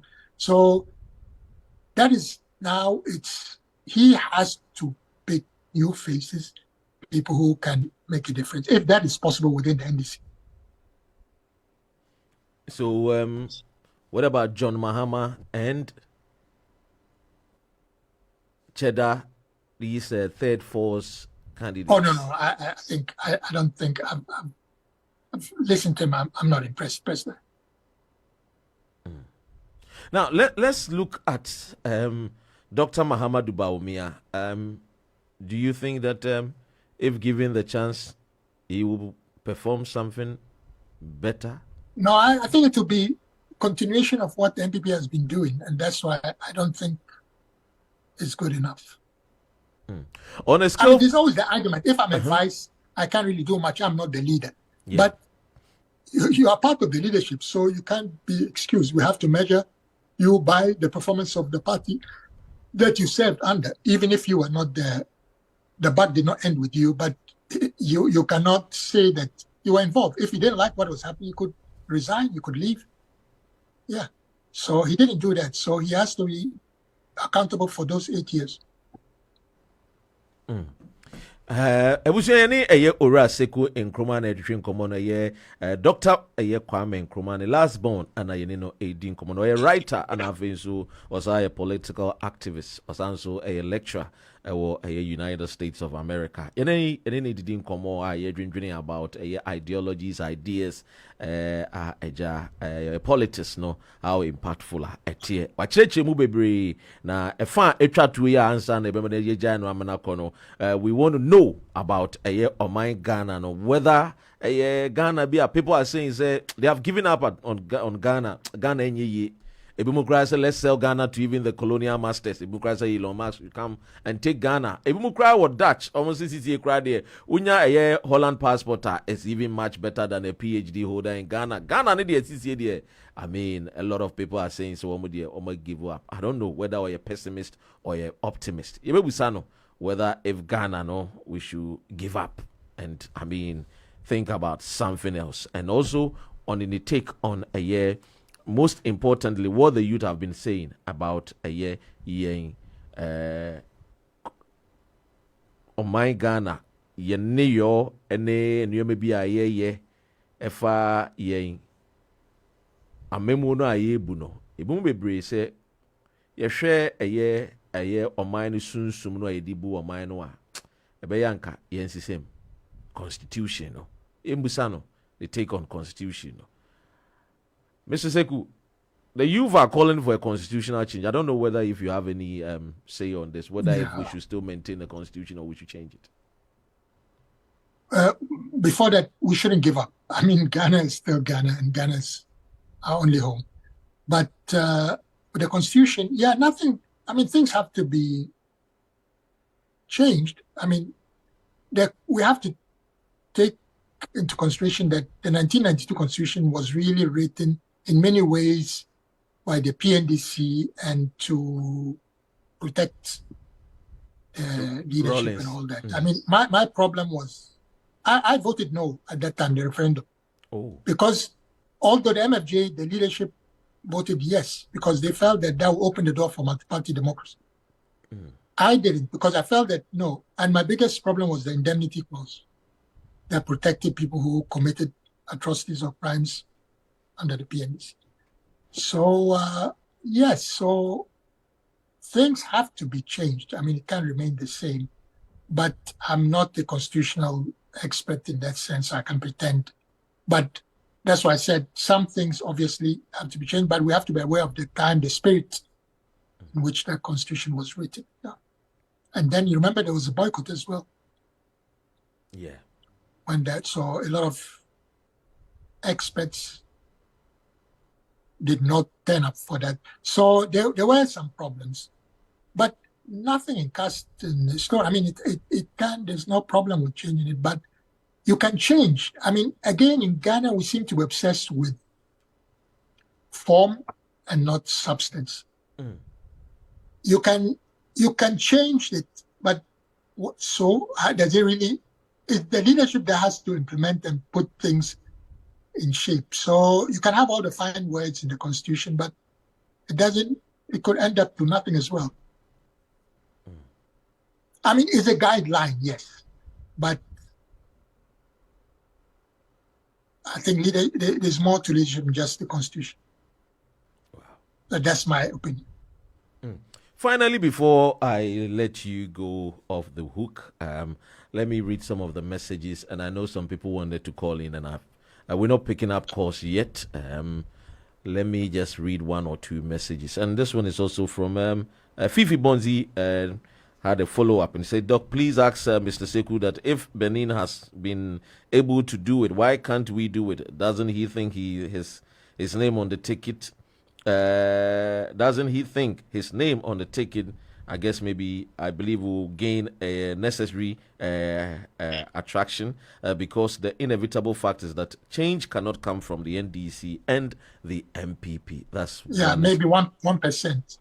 The name of now, and I mean, when you go on social media, the youth are calling for Dr. Kwame Nkrumah, and I guess that's where Captain Smart is also filling in the gap. That Kwame, he's dead and gone. He's dead and gone. So he played his part and he's gone. So somebody has to prove that he has similar capabilities. And you don't think that you have the similar capabilities to? No, if I had them, I would have made. If I had them, I would have made the difference. Trust me. Your sister is going to Jomro. He's going back to Jomro. He was an exceptional man. Yes, yeah, but yeah, I mean, I think my issues. I'm now getting a bit closer to. When she came, I don't think she understood a lot of Ghanaian situation and politics. But I believe now that she's been there for a while. Yeah, she has a better understanding. And we wish her the very best if she can win the Jomero seat. Let me read this message from Kabla. I say, Midiama called here. That's my brother in Zima. It says, that is our son. He should come back home. The chiefs and people are waiting for him to be in Elembele. We need him. The sons and daughters of Kwame Nkrumah must come home. We need them. These days, they can't come empty-handed too. That's a good one.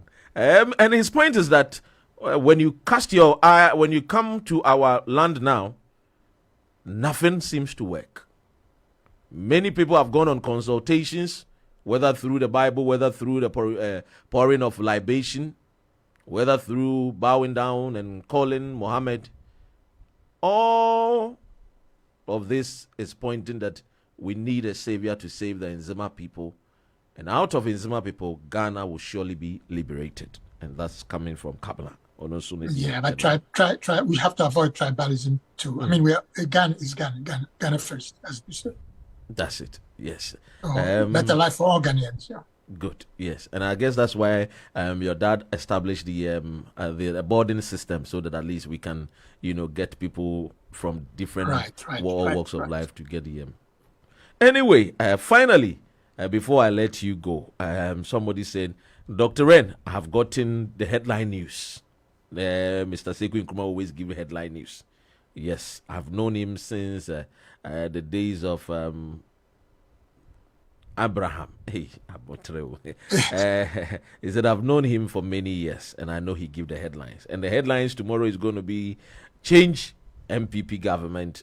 Sekou Nkrumah goes out to support John Dramani Mahama with a big bat.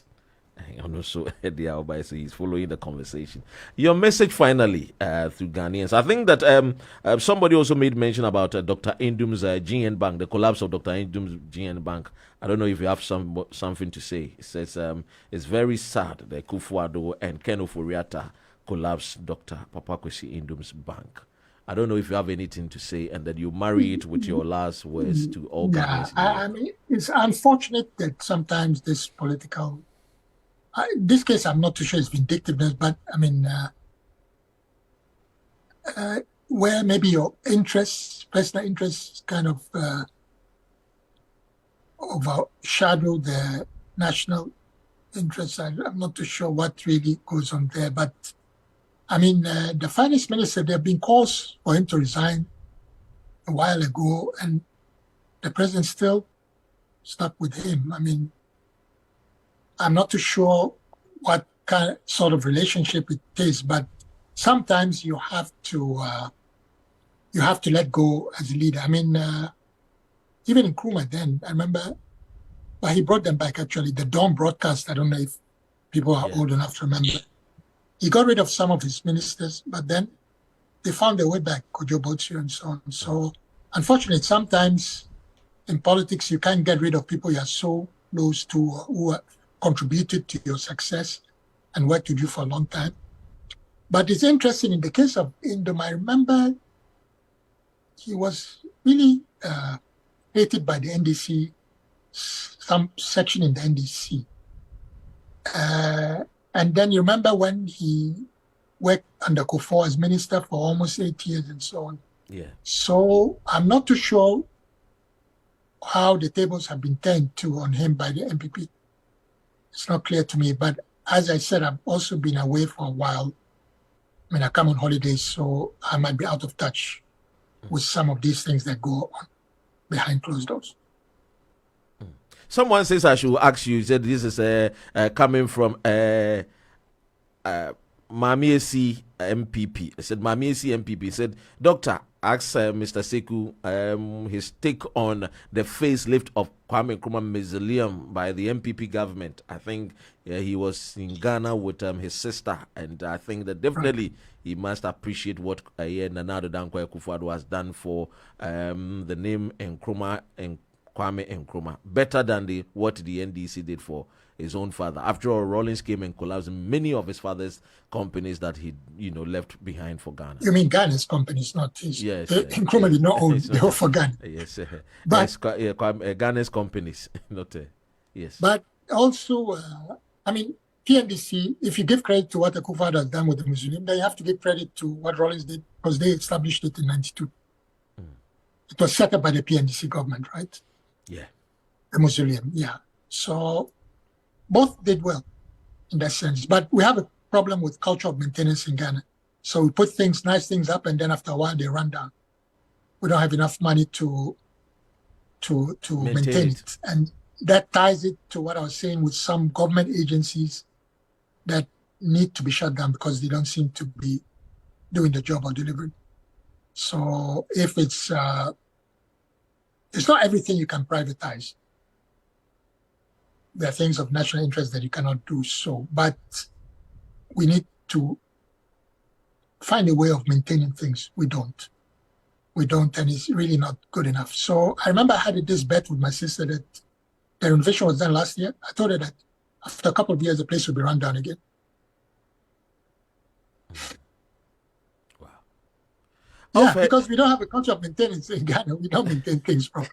That is so true. I mean, when you go to Takoradi, the Sipon Stadium is now, in tatters. I mean, yes, absolutely. And the money that was spent on it, yeah. But even the Accra Sports Stadium, after that 2008 this was horrible. When you go to the toilets and so on, it's mess. I think we need to inculcate the maintenance culture in our textbooks from the nursery to throughout our education, so that people know the importance. We have a lot of problems that we need to address. And that's what I'm saying. The leadership sometimes has to come down to the ground, the level of and be realistic in the approach and dealing with matters, not sit up somewhere and not really going around to see how things are going on the ground. I think we have to also And that's why the Rawlings leadership was attractive at some point because of that approach. I think we need to do the same approach, but in terms of communicating with the ordinary folks and seeing the situation on the ground, what it is, not being told, because you'll be horrified at some of these. Yeah, it's unacceptable what goes on in our society. Finally, your message to Ghanaians listening to you here in the United Kingdom, Wales, all the 4 countries in UK, and also in Europe and across the globe. Your message to Ghanaians. Yeah, Ghanaians, inside or outside, or all Ghanaians? All Ghanaians. Oh, all Ghanaians. Yeah, I think we can contribute, those inside and those outside. I think we've had challenges, but we still have our Ghana. We're still largely peaceful. And so we have some strong points that has kept us alive, but there's a lot that we need to address when it comes to a better life, quality of life. And it can be done. We have to be realistic. You can't have it done overnight. It will take a while, but I think we need to find out what is really important for us. What are the main things? Like even an individual, if you want to change your life, then you have to draw a table or so, and then find out what you need to change first, and so on. So you start addressing the A before you address B, and so on. I think if we have that approach too, we can do. So it's what we as a nation, we think that, so we need to have forums, open forums where the people talk to. I think they do that in the US during elections. I think we need to have, but again, it has to be approached not from artificially, but realistically and properly. So these leaders can go down to areas and have an interaction with the people where they tell them their concerns, so that collectively we can understand that, oh, this is our need in this area, this is nationally, that is what is most important for us, and so on.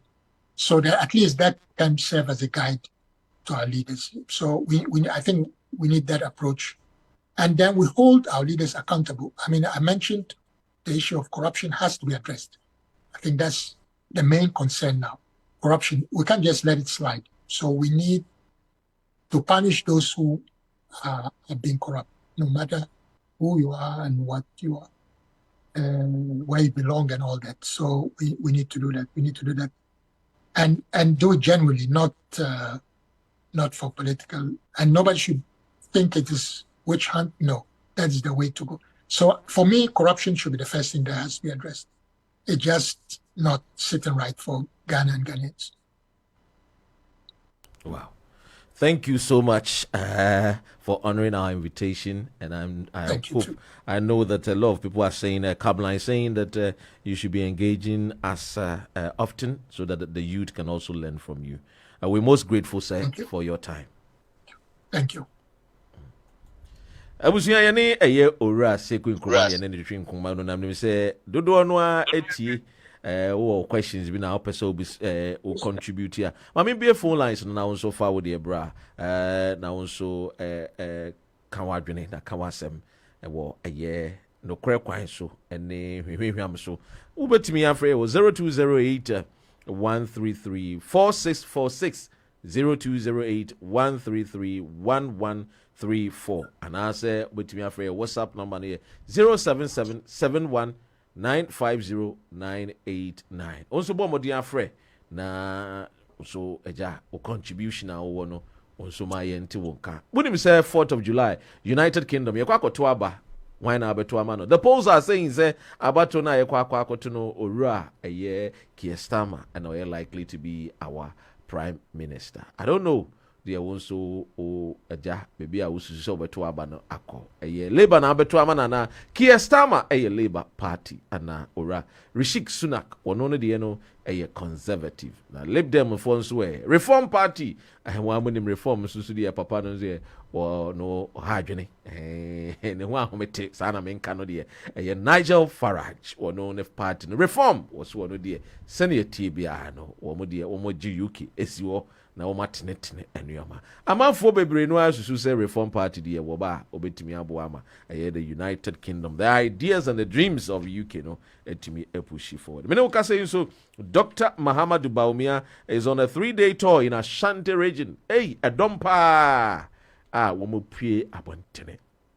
And womu support no. Some people are with the opinions that send ye bia no oja amanfo na eka amanfo na esie wose wodi odwan na wo de ne ba santime mu wodi efra no hontoma kalesi bi ye beto ama no mentimi nka kala kro wo guess is as good as mine entiene wakopiem ewo ho asemi so asio asembe ya Amemfi East womu parliamentary candidate wabomodenia eja edi assembly atudwa na assembly odi atudwa no sebio mebomodenia na mabo ama wate assemwa wode atudwa na assembly nyina de se ene ide wose oba Ghana de a oye galamse ni a ekufuado obo ho ban pa nti se police ni ha adwene e de kyerewa ubetumi a obono a enkosi aga enkosi hwe saa semi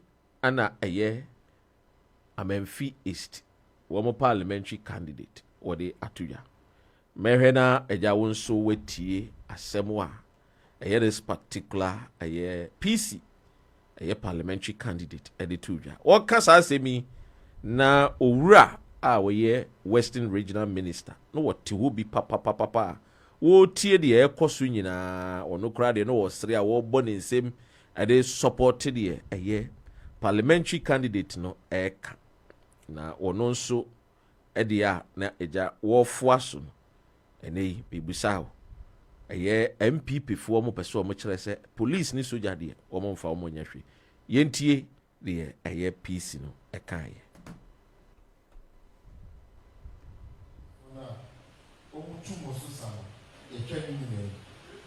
official. When you are going to some players, to be by side, our acquaintance or question. It's our power. So about patrol. And patrol now, so yes, security services here. All woman. And my road business. It is a while for now 5 million, 3 million, 10 million. Now the region of myself of and to food, one of the man. Sadly, because the police for this soldiers so you at them at the office, cases are more man, you know, who you have every room. And in Zimbabwe, or be patrol, as I said, when they high. So while who money, the wild person of the man, on board in my mobile. But so people said, or you soldier indicating too much but too control work, my own game. And track ideas or more with Mongo Kamau.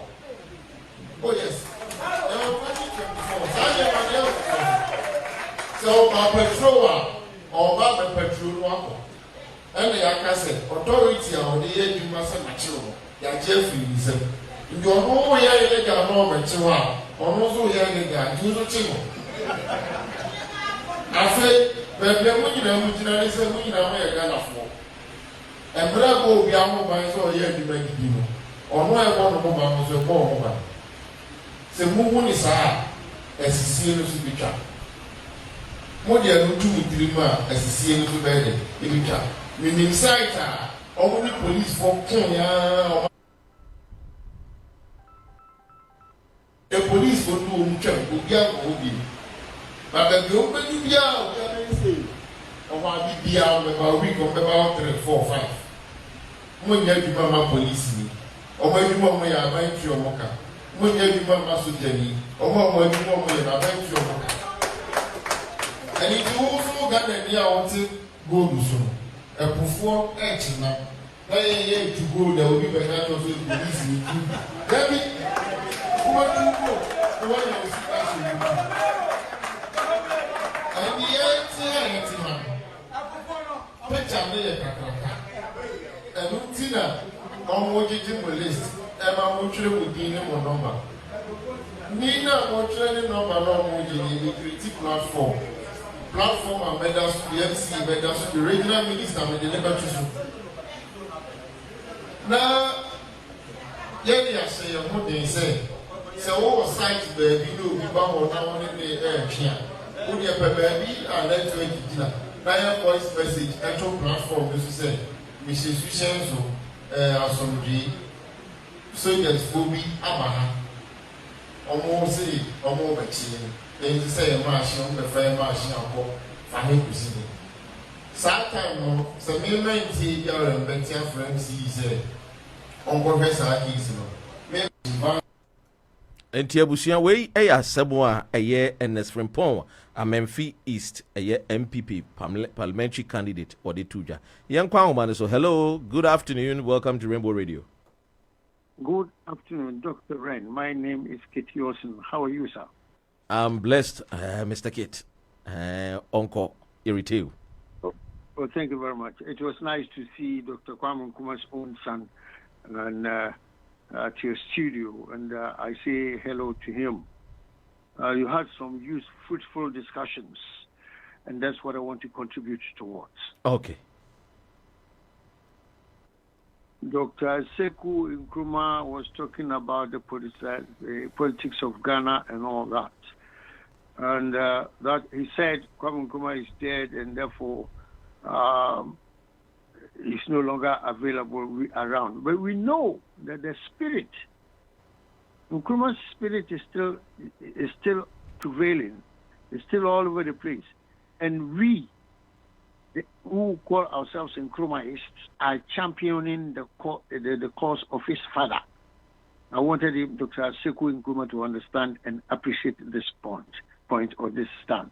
I'm glad he mentioned Dr. Indom as well. Indom and myself are all in the same group. Even though we left the CPP, but it's not too late to get it revived. We are going to continue the work Kwame Nkrumah did, because NPP has failed us for almost 8 years. We know what they have done.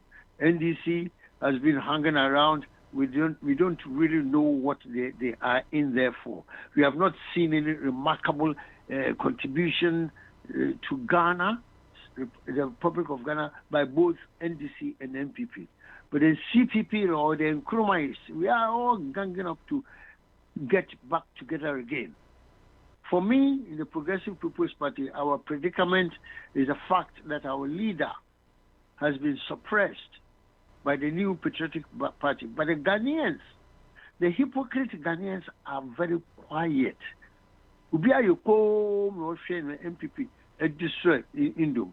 The Indom story no, akwa say Kwame Nkrumah story. Kwame Nkrumah story, akwa say Jesus Christ story. You try to suppress him, but the man is not gone yet. He's still coming up. You know, the man who serves the people of Ghana, provided employment for over 10,000 Ghanaians, you want to suppress him. Kwesindom is our version of Dangote. Dangote is in Nigeria. Nobody can touch him. But why touch Kwesindom? Dr. Ren, this is my contribution. Ghana for one war against power Ghana one. They should deliberate on this question I've put down there. Dangote, who can touch Dangote? And why, if we cannot touch Dangote in Nigeria, why do you touch Dr. Papa Kwesindom? Not only him, but there are other eminent Ghanaians in Accra who have been suppressed as well. But my man is Kwesindom. That's why I'm mentioning his name. But there are other people, other Ghanaians, eminent Ghanaians are they are suppressed. Ghana will be doing business called the rest of Africa. It shouldn't be like that, Dr. Ren. To me, we are Samka. Jo, you better say, what's bet me afraid na a Jones wa contribute, say, me a come be sima be me and sebi na mama me muso. And you also a friend na onso dia workano, now also fatu area. Ora kiti also in the PPP for UK and Ireland ono and a yewomo a chairman. On also dia or they buy. The numbers to call is 0208 133 4646 and 0208 133-1134. Unsu betimi I was paying in unsu afraid. I was 0207771 ɛyɛ 950989 nti bɔmmɔden na also ɛfrɛ na kyerɛ w'adwene na wonim sɛ mebɛtena ha nso so deɛ a abere ne abere nyinaa no meka kyerɛ wo sɛ adwumagu a ɛtae ase wɔ mo boa me a agya mede nsɛmpa no nyinaa ɛbrɛ wɔ kama ɛyɛ aloguin tuguin ahaban tea aloguin tuguin ahaban tea deɛ ɛyɛ authentic and pure herbal tea with numerous health benefits. And health benefits nibi and say it helps to produce a healthy skin. Sansuna, it helps to grow your hair. Support cancer treatment. Also good for the treatment of back pains and other romantic ailments. And I think so it helps to treat gout. Sanso and a boa a treaty ulcer, hypertension and sleeplessness. Sansona a fight infections. Treatment of diabetes and I think so a boost immunity. And into Bomadian. Na frɛ wɔn wɔ 07796236426 07796236426 ananso betumi afrɛ mo 07552527877 07552527877 bɔmmɔden ana frɛ wɔn mo direct anaasɛ betumi afrɛ wɔn so ɛwɔ WhatsApp so ne nyinaa ɔmmɔden ana agya ɔmafa no ma attend it to you quickly and faster. I'm going to be ahaban tea more than just a tea. Tibomodian na fre womo. Yes, aha. Yentie yenko. Anyway.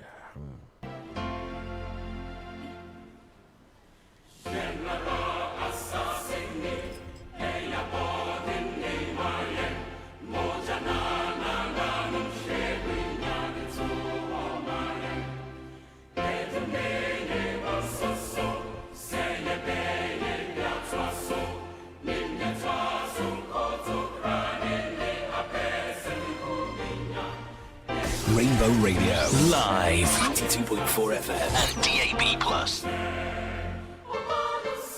Mamenda mo amo frɛ ya se mo amo hwɛ yɛn so Facebook mo amo drive ya mo tie yɛn. Nienda ye ora Sekou Nkrumah so sɛ ɛnɛ nso bɛka yɛn sa wɔ Rainbow Radio UK so. Bigidi sɛ nyame ya adoma da sɛ nso ye behia. Monday to Wednesday be from 5 p.m. to 7 p.m. with the drive talk ebrel.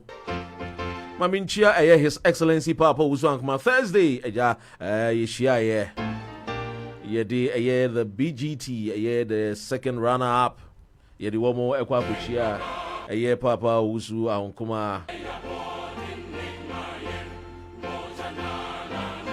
the girls raised the flag of Ghana high and I think that we need to support them.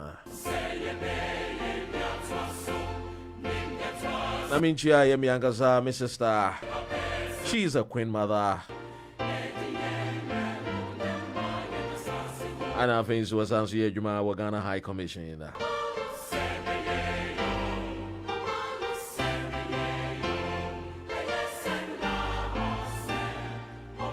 My sister Baba, the queen mother of Lower Discover in the Western region. Says God, yeah. Sanso and Aminchia Yard of Wajamishia Munina Wagana High Commission. Keep doing the good job for Mother Ghana. We can agree, disagree sometimes, but hey, we need to speak the truth. We need to also ensure say bit me your money, you know, mine is about a crab. One thing I like about His Excellency Papa Uzwan Kuman is he is a fantastic gentleman.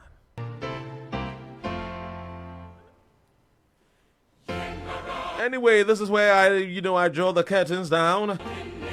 Nyami aduma ibeshia Krobian Zamako to Kodishi anime. Dr. Kwame Nkrumah na anime. Enemy amene wo fa Sekou Nkrumah na twetwe nkomo. Insue be your boden. Ghana first is what we preach.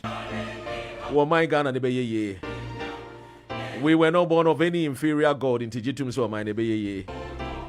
Ni nyina start aya adwene no. Psych your mind and believe that Ghana be ye. Believe Sir Kwame Nkrumah said the black man is capable of managing his own affairs. And he says that Africa is not poor. And indeed, Ghana is also not poor. But them the Ghanaians, no. And I'm adrenaline I couldn't into I poor. But I came to tell you that life is also a problem-solving world. So if you solve a problem, automatically you are creating wealth. So if we don't solve our problem, just understand, say we are not creating any wealth. And the Krobia women say one more they have created wealth. And I know say how many billionaires and we are seeing one more to do. Be assured so because the United States of America and so in the USA. If we are seeing billionaires are who do pa a Kroba kuno motai was war. China. Onipa a year over 800 billionaires are Chinese for. Number 2 because the United Kingdom meboa. I do any sir. UK can hold the answer yet the 4th. They are also 2nd United States of America. Number 3 the Ghana na Abekana. Ye Ghana na billionaires men no do any wo. A cowboy if we share ko ye yas me amena mvuvu. I say Kwame despite more. Enyo more. Womudin nim Ghana din ka ho. Upe kura wo billionaires do pa we China over 800 and I think 882 or so billionaires are Chinese citizens. America were 800. Now about third a friend is India for. United Kingdom at also a 9. Africa yen count. And so good in the diamond box site honey free bar. I am the Bejanya me aduma ochana yebeshia. Take good care of yourself and I love you.